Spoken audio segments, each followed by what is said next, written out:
Welcome to this episode of the Customer-Centric Retailing Podcast, a forum for retail leaders to discuss industry trends, challenges, and opportunities. This is Anil. And this is Fabi, and each episode we invite some of the brightest minds in the industry to discuss the future of customer centricity, with topics ranging from the rise of e-commerce to brick-and-mortar operations, to omni-channel technology to retail culture, and how all of these elements come together to create customer-centric retailing. Today we have with us Sandra Duff, SVP of Strategy Activation and Operations at Jackman Reinvents. She's a trusted advisor for C-suite executives at a number of organizations spanning all areas of retail, from grocery to office supplies. Welcome to the podcast, Sandra. How are you doing today? Great, thanks. Fabiana, how are you? Great. I'm doing well too, and we're really excited to have you on the podcast today. Before we jump in with all of our questions, why don't you just give our audience kind of a brief intro to your background? Great. So I work at Jackman Reinvents, which is a consulting firm that really helps businesses create value creation, everything from business and brand strategy, understanding their consumer insights, straight through to how to pivot that business based on those insights and how to create the best version of themselves. Really, from my perspective, this is a great part of my career because I feel like everything has led me to my role at Jackman. I've been both client side in retail as well as agency side. I love the energy of both, and this is that perfect marriage of being able to help our clients in a much more fulsome way than an agency typically would because of our consulting practice. So excited to join you here today. Of course, we're really excited to have you, and I love hearing you talk about that because I can hear your passion or see your passion through the screen. So, actually, first off, I wanted to ask you a little bit about the work that you do at Jackman in particular, because you've worked with retailers across the board, from Staples to key jewelers, I believe, and many more, and you've really helped them understand their customer and what motivates them. I think that's the most challenging part of being a retailer that you help them with. So I'm curious kind of what the typical first step is in those client engagements that you have. How do you approach that monumental task of figuring out what a brand's target customer is, and then more importantly, what they're looking for and what they want out of the brand? That's a great question. Sometimes when we ask our clients about their customers, and to paint a picture of who they are, they give us, transaction data or demographic data that is giving us a sense of their spend or where they're shopping. But what we start with at Jackman is the customer mindset. And our segmentation is really much more behavioral. And it's not just their mindset and attitude towards the category that the retailer occupies, but it's also around things that are bigger that category embodies. So for instance, when we were working on Staples, it really wasn't just office supplies and, print and ink and, paper and, business services. It was really around how the world of working and learning was shifting. And we wanted to understand their attitudes to how their work was different, how their career progressions were different than they were 10, 15 years ago. And really wanted to see kind of what does that occupy in the consumer's mindset right now, and where do they go to fulfill some of these needs? Some of them may be product needs, and others may be service needs or just learning needs that they have. And we really wanted to see how the brand could really play a different role in the minds of that customer.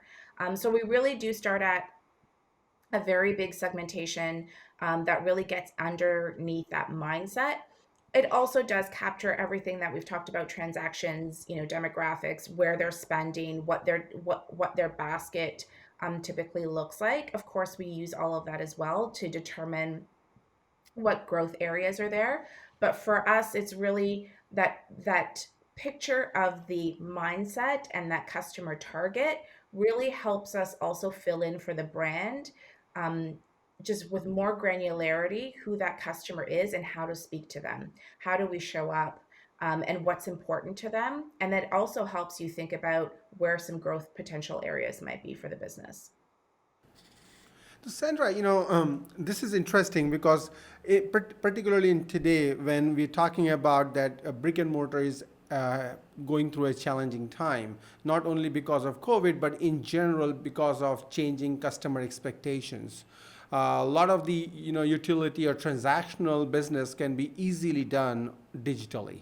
So if I'm coming to the store, there has to be a real reason for it, and this is where professionals like you, the experts like you, come in to help come up with the strategy so we can say these stores are relevant and customers should come in because the stores are going to help them.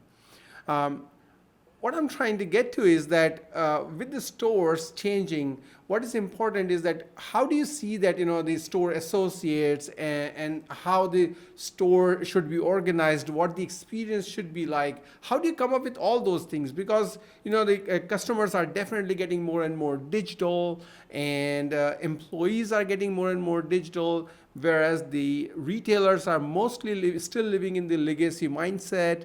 For them, there's a data security related challenges, who knows what, there are like a lot of challenges, and on top of it mostly is that I don't trust new things. So how do you work with those ideas, and how do you come up with the strategies and plans to deliver on that?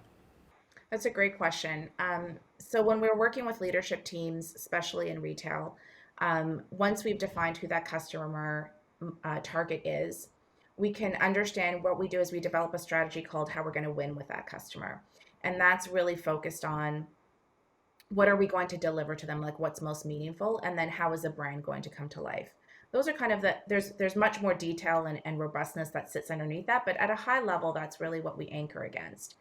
And then one of the things we really need to do is to map out what that journey would look like for the customer. And we're really agnostic at that point when we're working with our clients about what is going to be digital and what is going to be brick and mortar from a channel perspective, because that's the way the customer is looking at things, and we really need to go through that lens of the customer to understand how they're going to end up in that journey and what they're looking for at different points in that journey.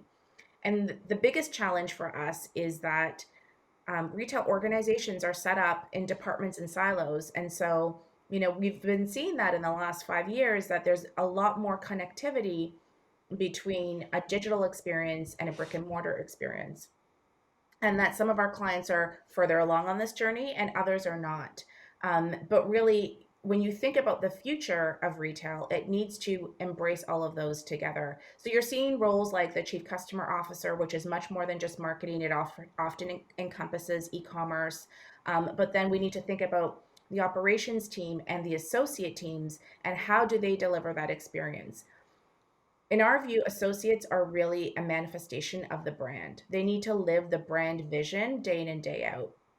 And there's great examples of that, but we can't forget that the store experience needs to be really connected to that. And too often operations has been focused on things like efficiency and a lot of kind of standard operating practices and execution. And that's 100% still going to be important. But what we do need to also think about is what is that customer experience going to be? And how do we make that just really outstanding? And what is the role of the store as part of that experience? And then how do the associates deliver against that? And knitting that all together, make sure that organizations see the role of channel, see the role of the brand as that umbrella encompassing all of that, and then they really all deliver against that. How are we going to win with that customer? And they all have that sharpened view on how they deliver there. Yeah, that's interesting, and yeah, good, thanks. Yeah, so like what I'm now next thing that comes to my mind is that a lot of brands that used to be wholesale, right, are now getting more and more direct to customer. So when it comes to direct to customer, when they particularly when they are transitioning, right? So all these brands don't have much experience, direct knowledge, direct data about their customers, and also like when they are transitioning from wholesale, what have you experienced something? There are some interesting stories about brands transitioning from wholesale to direct to customer mindset or strategies. What is life there like? So, what I love about the time that we're living in is that there's been a lot of disruptive brands that have gone straight to DTC model. Knix is one of them, which is the women's intimate brand. Away luggage is another one. They're really disrupting the industry. And I think there's a lot that we can learn from them, because what they've done is they've taken kind of what they stand for as a brand, and what that how they're going to win with their customer, whether it is comfort, from a women's intimate apparel perspective, or stylish yet very functional travel luggage. And they've really just gone at it and been so pure about how they execute, that they haven't had to worry a lot about kind of the bricks and mortar challenge. Their challenge now is they've reached kind of a certain growth trajectory, and now they need to think about, how do I reach more customers? And some of that is going to be experiential. And so moving to a big bricks and mortar for them is a new experience. What's really interesting is they're carving out new ways, and I think customers are giving them way more permission to try new things. So Knixwear, for instance, had a brick and mortar store in Toronto, and what they did is, if you were visiting there and doing trial there and took a product home, but you still wanted to talk about something, a product feature, you could call their 1-800 line, but be connected to that store and that associate that you spoke with. That is super interesting, but of course they're going to need to figure out how to scale that if they want to take that to a bigger level. So I think that those are the challenges. They're coming at it from a very different perspective, whereas a larger CPG company that is going direct to consumer has to think about scale a bit more than a disruptor that's coming into the category. So um, I think there's a ton to learn from those disruptors, and just the way that they're really very, very agile, the way that they are, going out and just tackling it head on and asking for permission later. So it's for them, it's all about the customer, and there's a ton to learn there. To pivot a little bit, Sandra, I wanted to spend a little bit of time today discussing just the grocery industry in particular, because there have been so many new market entrants, and it's really put traditional grocers at risk over the past, couple of years. And I'm curious, because I know you have some expertise in this area, what your view is on the grocery landscape in particular today. Yeah, I think that grocery has largely stayed pretty, not stagnant, but pretty kind of safe, if you will, in the world of retail. And there have been a lot of disruptors, and there's been a lot in the news about Amazon and Amazon Go and Amazon Fresh. But really, I think, the latest biggest news was when Amazon bought Whole Foods, and it was just like mind blowing. But then nothing really changed for them, other than some of the products showing up on Amazon. So, for me, I really think that grocery is ripe for change, and I think that the pandemic has really kind of put a finer point on that. Um, the industry itself, has been very product specific in developing new offers, etc. But the role of grocery really hasn't changed up until now. And I think that there's a couple things that are going to be forces from a consumer perspective that are going to be driving this change. This ready to eat meal, home meal replacement, retailers have really struggled with that. And nobody's really done it 100%. Whole Foods has done it, but in a smaller way. HEB has done it, but it's not kind of this, it's Walmart has not cracked that really. Like it's very kind of specific and regional. And what I would say is, people are staying at home more than ever and eating at home, but there's also this desire to have kind of prepped and ready meals. And I think that that's an area that for sure we'll start to see a little bit of movement in. People, grocery retailers putting their minds to that a bit more specifically.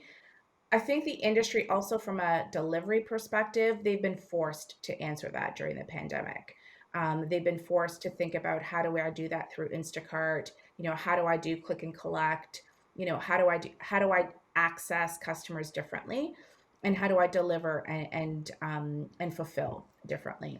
And I think that they're going to be challenged on an operational level to really think about the box differently moving forward, and how to think through e-commerce, and how to think through how to make that more seamless.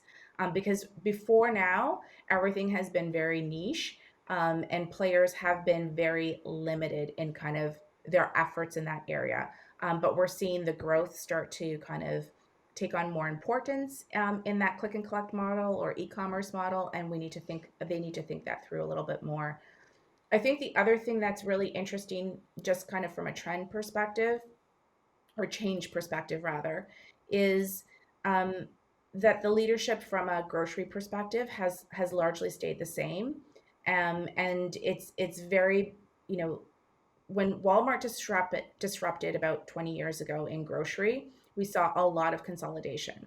And so we've got these bigger chains in the US, and in Canada as well. We've just seen some regional players be consolidated, but the leadership has largely stayed the same. And I think that there is an opportunity for some of the things that we're seeing in terms of diversity, in terms of leadership changes, and how we think about changing customer base will start to directly affect leaders in grocery to think differently, because they are not often the customers that they're serving, and especially when you think through some of the more underserved markets, I think it's important for us to think through like how that should shift in terms of how we serve that customer base and what that looks like from a leadership perspective. Sandra, you gave a good perspective of like what the retailing business of grocery and all those is. I'm curious about how customers are feeling, especially after pandemic. One is definitely, how can I get ready to eat meal and all that, and kit and all that. But really, even a step, back, I'm thinking about like, are people getting more health conscious? Are people thinking more about the source of this grocery? Are they thinking about the producer, the farmer? Are they thinking about organic? How is that mindset playing out? Like, what is customer thinking? Do you think the co-op model of produce buying from a farmer's market, or going direct to farmer, or farm sharing, any of that, which actually gives much better visibility for the consumer into how the crop was produced?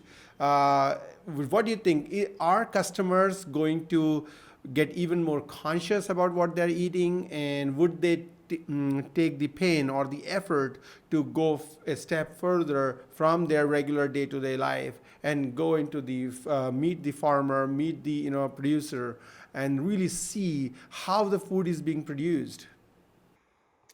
That's interesting. Food sourcing, sustainability, organics has always been a trend in grocery. And what we tend to see is that what starts out as niche then starts to grow into mass, and it starts to be much more widely accepted. And so you see things like Kroger, for instance, their biggest focused on organics and now plant based. It starts to hit kind of a trajectory where it becomes a bit more relevant. I think source and sustainability are still in that niche kind of area. I do think that there's a customer segment that is focused on that. What's interesting is we did pulse customers last summer from a pandemic perspective and how they thought about food and what they were thinking about. And we talked about inspiration, discovery, how they see food playing a role in their lives. And I think at that point in the pandemic, people were still worried a little bit more about scarcity and more about time. And it was more about access versus inspiration, discovery, knowledge, a bit more thoughtful around that. Um, it will be interesting to see when we pulse again what that shift is.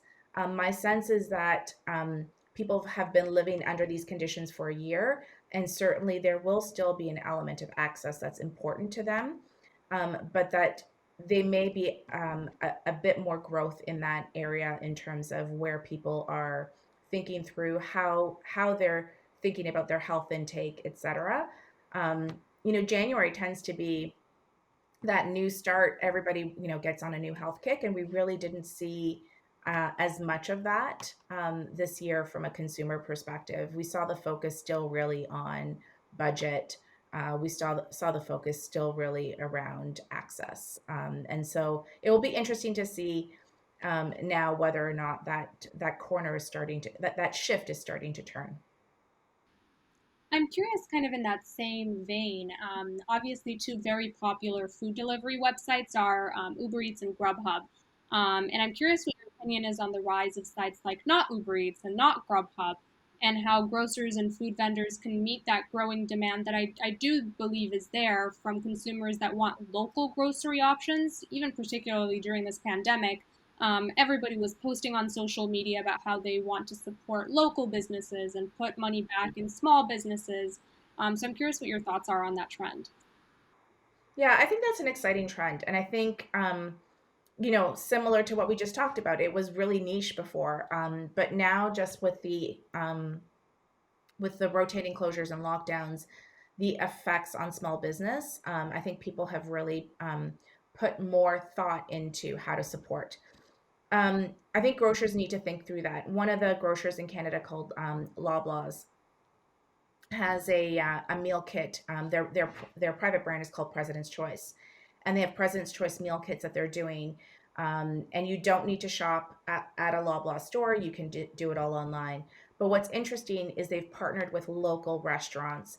And so you can buy a meal kit from a local restaurant, whether it's tacos, sushi, curries, whatever it is, but it's branded with a local restaurant. You're supporting local through a national player, and it's very interesting to see that those types of collaborations and partnerships are emerging.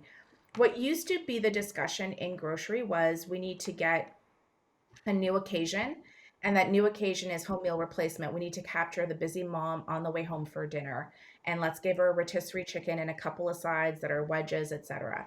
And I love that it's now not a conflict to steal share from restaurants, but rather think through how they could satisfy that, but while also supporting the local community. And I think if they embrace that type of thinking in a broader perspective, there'll be much more attractiveness and much more. If you think about it from a food quality and experience perspective, as a customer, you'd rather eat a taco kit from an authentic taco restaurant than kind of get the more yeah, food service version from a grocer. So to me, that is where that interesting trajectory will go.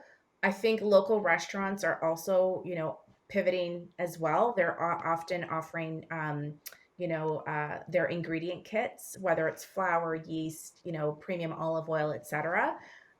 So I think we're going to continue to see that convergence on both sides, and it'll be interesting to see kind of where it plays out, because I think customers are looking for something different, and they want they're being very choiceful about where to support, and what that means. And there's a convenience factor in Uber Eats and Grubhub. There totally is, but there's a different way at it that can be more connected to their community. Yeah, I really like your perspective there, and I definitely agree in that marriage between maybe traditional and then local.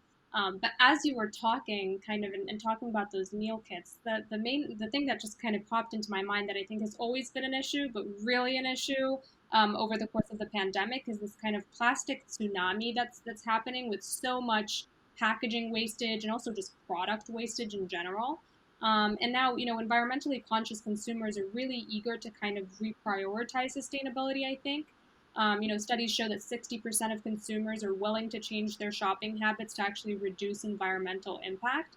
So I'm curious what your thoughts are on kind of that sustainability, kind of zero waste packaging trend that's happening, and how retailers can be more eco conscious in their operations more generally without really sacrificing profits either. Yeah, I think when they're doing when grocers, kind of their biggest impact can be twofold. Number one is in development of their own private label products. They can really set that goal for themselves, and it's interesting to see how some of the retailers are doing that. I think the second piece is really looking to consumer packaged good companies, um, you know, and working together with them on that goal. A lot of those companies are starting to think through what that means for them as well. Um, but they need to work together on that. I think what's really hard is, with COVID, we've kind of gone into this safe and secure, kind of bubble wrap, clamshell, all of that, packaging in order to limit contact and to be safe. And I think that's the bigger nut to crack, because I think while we've always had those convenience products, I think we've kind of overextended now into that arena. And we just need to really think through at an operational level, how can we get to a place that is different than just kind of shrink wrapping or bubble wrap or clamshelling everything from produce, which some produce was like that, but others were not, and now we've seen that kind of be overextended. And I think we need to think through what does that look like in future, and how can we give people kind of the safety precautions that they want without having to overly be wasteful on the environmental side, and kind of create greater sustainability vision there. Um, it does come sometimes at the expense of labor dollars, but I think retailers need to think about how can we just start to test some things? How can we start to just really try to start a couple of initiatives in a couple of stores, see how it goes, learn from that, and see how you can scale that.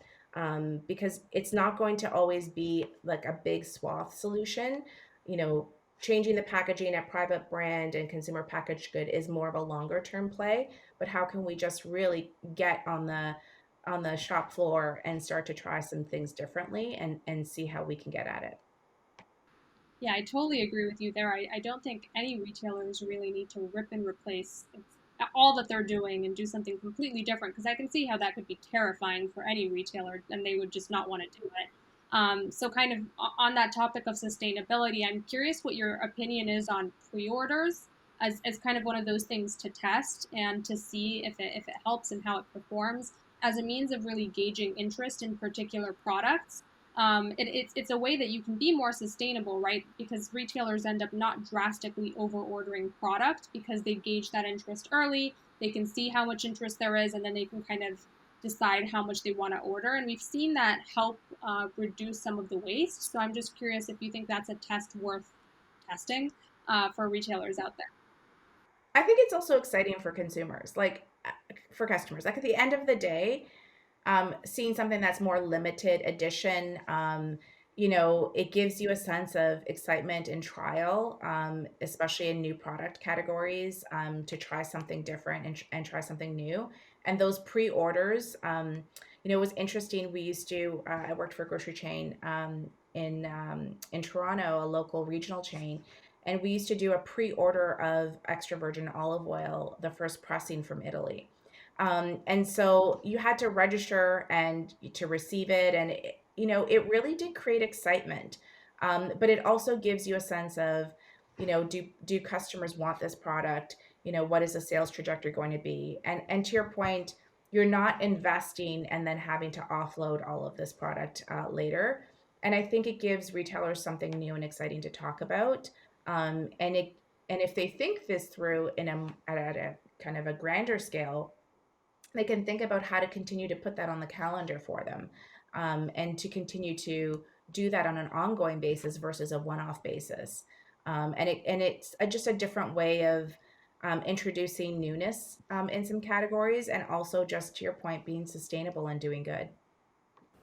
So Sandra, this is interesting point you brought up, that there's so much marketing value attached to this whole pre-order, because that adds that excitement and the feeling of being exclusivity. Uh, do you think that a similar thing can be applied for the fashion industry or other luxury product industries? And what do you think, how those can be incorporated in the sales strategies, particularly for the brands that are moving from wholesale to the direct to consumer retailing? Yeah, I think like H&M did this really, really well years ago when they would do those collaborations with luxury designers, and they would sell out like crazy.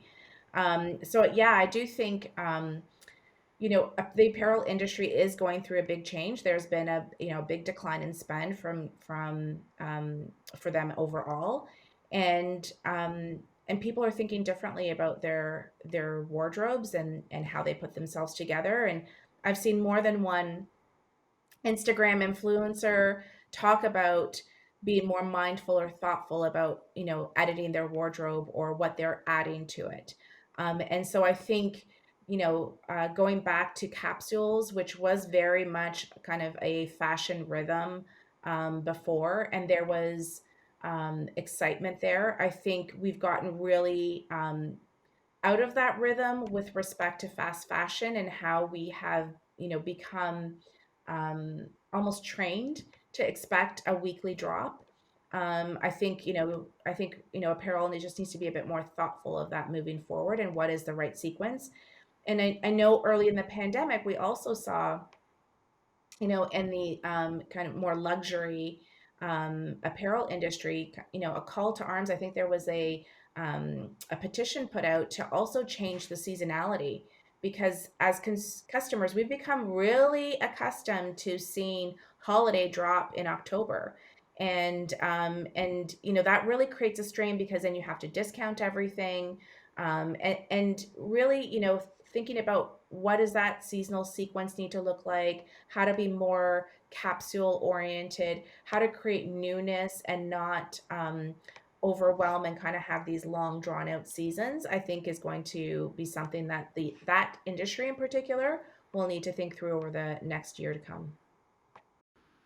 Yeah, I think sustainability is such a big topic in retail now, regardless if it's fashion, if it's grocery, and there's so many different things that retailers can explore because there really does need to be a lot of work that gets done. But I'm curious, kind of as we wrap up here, I did want to touch a little bit on diversity in the retail industry as well. I know that it's a topic that you're passionate about as well. And I think consumers really want to support minority, women-owned businesses right now, and I'm curious in your thoughts, how can brands really promote diversity internally and hire diversely, but then also make their consumers aware of that diversity that they do represent? Yeah, I think like, as organizations, as brands, we're all on that journey together. I think the important thing um, to understand for all of us is that we need to walk the talk and make the commitments, and then certainly live those commitments. When we're hiring, when we're looking at internal practices, I think that brands historically, retailers and brands historically have not necessarily always put their minds to that, but that will be a focus moving forward. And I think partnerships and collaborations are going to be important as well to be able to walk that talk, um, because it's going to be a lot of heavy lifting, and it's not easy. And changing and inviting change into an organization is always hard work. But I think it's important for them to be transparent and to be thoughtful about how are we thinking that through as part of how our organization runs, and what should we be looking at. And I think, partnerships and collaborations and opening their doors to, black owned brands or female owned brands to put on their shelves and to start thinking through some of those things are the easier things to do. To me, those are things that are, low hanging fruit, if you will, to grab onto.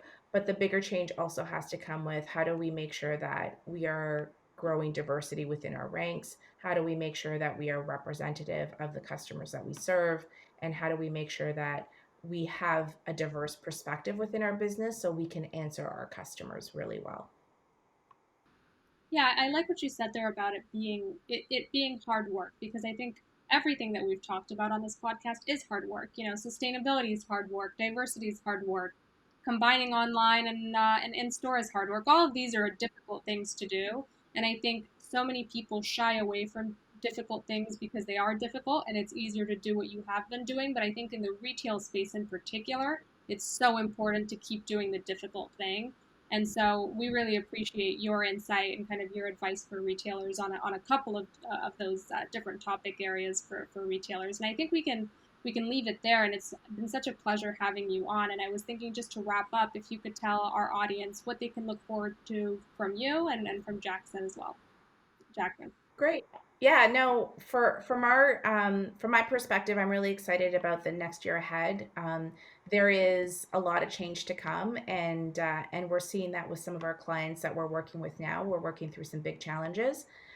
To follow our work and some of our insights and our insight studies, if you go to jackmanreinvents.com, there's an insights page, and what you'll find is our studies that we conduct from a global North American perspective. And you can see what's on the minds of consumers, as well as some of our point of views on specific topics in retail and in business at large. You can definitely follow us there and sign up for our newsletter as well. Okay, excellent. Well, it's been such a pleasure having you on, and thank you for joining us. And we look forward to keeping up with you and seeing all of the great work that Jackman gets up to. That's great. Thank you so much for your time. I really enjoyed it. Yeah, it was really good. After many episodes with a lot of technology conversations, this was really relaxing and very, different in the sense that we were talking about many different ideas, and I'm excited about that. Thanks for all the good input. It was fun. It was fun. Yeah. That's it for this episode of the Customer Centric Retailing Podcast featuring our special guest, Sandra Duff. Sandra has worked with numerous diverse retailers to transform their operations and help them better understand their customers. She doesn't shy away from the hard work, and it's our strong belief that retailers shouldn't either. If you like what you heard, you can subscribe on Apple Podcasts, Spotify, and Google Podcasts. Please rate and review and recommend to a friend or fellow retail fanatic. This podcast is brought to you by Hot Wax Commerce.